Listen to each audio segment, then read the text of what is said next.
Hello అందరికీ ఈరోజైతే quick టేస్టీగా మటన్ కర్రీ అయితే చేసి చూపించబోతున్నానండి. ప్రెషర్ కుక్కర్లో ఇలా చేస్తే చాలా రుచిగా ఉంటుంది. ఇది ఎలా తయారు చేసుకోవాలో వీడియో అయితే చూపిస్తాను. ఆలస్యం లేకుండా వీడియోలోకి వెళ్ళిపోదాం. మటన్ కర్రీకి కావలసిన పదార్థాలు: లేత మటను అరకిలో అన్నమాట. ఇది శుభ్రం చేసి పక్కన పెట్టుకున్నాను. ఇప్పుడు మసాలాకి కావాల్సిన పదార్థాలు: అల్లం, చిన్నులపాయలు పొట్టు తీసేసినవి, జీలకర్ర, ఎండుమిరపకాయలు, కరివేపాకు, బిర్యానీ ఆకు, దాల్చిన చెక్క, 4 లవంగాలు, యాలకులు 2, మిరియాలు, ధనియాలు, ఉప్పు, కారం, పసుపు, 2 మీడియం సైజు టమాటాలు కట్ చేసుకున్నాను, ఒక పెద్ద ఉల్లిపాయ కట్ చేసుకొని పెట్టుకున్నాను. ఇప్పుడైతే ఇది ఎలా ప్రిపేర్ చేసుకోవాలో చూపిస్తాను. అయితే స్టవ్ వెలిగించుకొని ఒక ప్యాన్ పెట్టుకున్నాము. అందులోకి 2 టేబుల్ స్పూన్లు ఆయిల్ అయితే వేసుకోవాలి. ఆయిల్ అనేది వేడైన తర్వాత 4 లవంగాలు, 2 ఇంచుల చెక్క, యాలకులు 2, ఎండుమిరపకాయలు 3, హాఫ్ టేబుల్ స్పూన్ అంతా మిరియాలు, ఇంకెస్ ధనియాలు 1 టేబుల్ స్పూన్, జీలకర్ర. ఇవి దోరగా ఫ్రై అవ్వాలి. ఇప్పుడు కాస్త కలర్ చేంజ్ అయినాయి కదా, ఇప్పుడు ఇందులోకి కట్ చేసి పెట్టుకున్న చిన్నులపాయలు, అల్లం ముక్కలు వేసుకోవాలి. వేసుకుని ఇవి కూడా కాస్త ఫ్రై అవ్వనివ్వండి. ఇప్పుడు ఇందులోకి కరివేపాకు, ఒక బిర్యానీ ఆకు వేసి ఇలా వేడైన తర్వాత స్టవ్ అయితే ఆఫ్ చేసుకోవాలి. ఇప్పుడు వీటిని 5 నిమిషాలు చల్లారనిచ్చుకొని పక్కకైతే పెట్టేసుకోవాలి. ఇప్పుడు అదే స్టవ్ పైన ప్రెషర్ కుక్కర్ పెట్టుకొని అందులోకి 3 టేబుల్ స్పూన్లు ఆయిల్ అయితే వేసుకోవాలి. నాన్ వెజ్కి ఆయిల్ ఎక్కువ పడుతుందండి. అంత ఆయిల్ వద్దు అనుకుంటే 2 టేబుల్ స్పూన్ల వరకు నూనె అయితే వేసుకోండి. నేనైతే 3 టేబుల్ స్పూన్లు వేసుకుంటున్నాను. ఇప్పుడు ఆయిల్ అనేది వేడైపోయింది కదా, ముందుగా కట్ చేసి పెట్టుకున్న ఉల్లిపాయలు అయితే వేసేసుకోవాలి.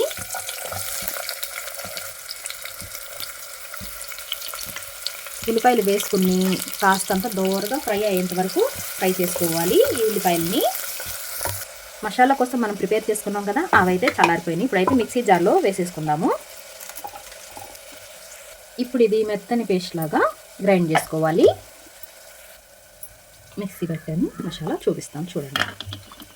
ఇలా పేస్ట్ లాగా పట్టుకోవాలి. ఇదేనండి మన మటన్ కర్రీకి అదిరిపోయే టేస్ట్ని ఇచ్చేది ఈ మసాలా. ఈ మసాలాతోనే ఇల్లు మొత్తం భలే వాసన వస్తుంది. ఇదైతే ఇప్పుడు పక్కకైతే పెట్టేసుకున్నాము. మన ఉల్లిపాయలు అయితే దోరగా ఫ్రై అయిపోయింది చూసారా. ఇప్పుడు ఇందులోకి ముందుగా కట్ చేసి పెట్టుకున్న టమాటాలు అయితే వేసేసుకోవాలి. వేసుకుని ఒకసారి కలుపుకుందాము. ఇప్పుడు మన టమాటా కూడా వేగిపోయింది చూసారా. ఇప్పుడు ఇందులోకి ముందుగా మనం మిక్సీ పట్టుకున్నాం కదా పేస్ట్ని అయితే, మసాలా పేస్ట్ ఇందులో వేసేసుకోవాలి.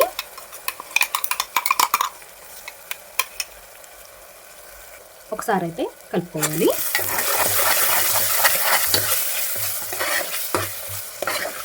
ఇది ఎక్కువసేపు వేపాల్సిన పని లేదండి, ఎందుకంటే మనం ముందుగానే వేపుకున్నాం కాబట్టి ఒక 2 నిమిషాలు అయితే సరిపోతుంది. ఇప్పుడు ఈ మసాలా వేగి పక్కకి ఆయిల్ తేలింది కదా, ఇప్పుడు మనం మటన్ అయితే వేసేసుకోవాలి.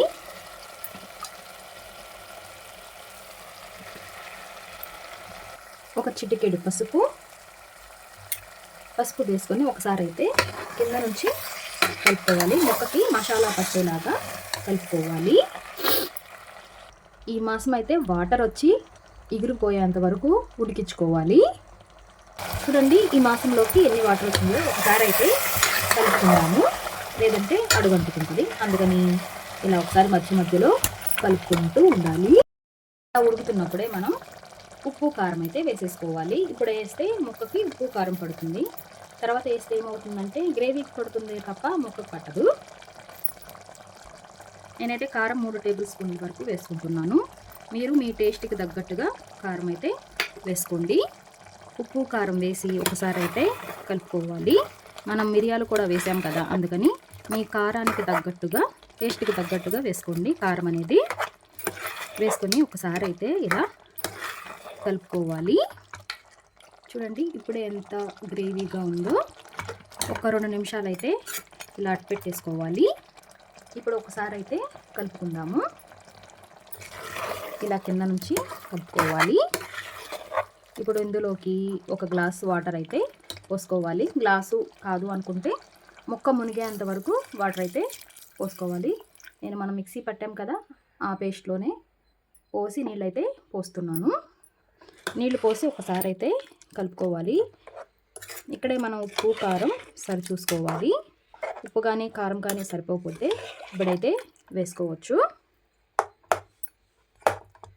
నాకు కొద్దిగా ఉప్పు తక్కువైంది, ఉప్పు అయితే వేసుకుంటున్నాను. ఇప్పుడు ప్రెషర్ కుక్కర్కి మూత అయితే పెట్టేసుకోవాలి. పెట్టేసుకొని మీడియం ఫ్లేమ్ మీద 3 విజిల్స్ అయితే వచ్చేంత వరకు ఉడికించుకుందాము. ఇది లేత మాంసమే కాబట్టి 3 విజిల్స్ అయితే సరిపోతుంది. అదే ముదురు మాంసం అయితే 6-7 విజిల్స్ వచ్చేంత వరకు ఉడికించుకోవాలి. కుక్కర్కి ఆవిరిపోయిన తర్వాత చూపిస్తున్నాను చూడండి. చూడండి గ్రేవీతో భలే చక్కగా వచ్చింది చూడండి. మీకు ఇంకొస్త వాటర్ ఉన్నాయి అనుకుంటే స్టవ్ పైన మరికొద్దిగా సేపు అయితే ఉడికించుకోవచ్చు. వెరీ సింపుల్గా, టేస్టీగా, క్విక్గా ప్రెషర్ కుక్కర్లో మటన్ కర్రీని ఇలా చేసి చూడండి. చాలా రుచిగా ఉంటుంది.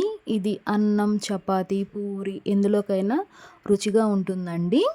మీరు కూడా ఒకసారి ఇలా ట్రై చేయండి. నా వీడియో నచ్చితే లైక్ చేయండి, సబ్స్క్రైబ్ చేయండి, కామెంట్ చేయండి. మరిన్ని రెసిపీస్ కోసం నా పేజీని ఫాలో చేయండి. మరొక రెసిపీతో మీ ముందు ఉంటాను. Recipe with Usha.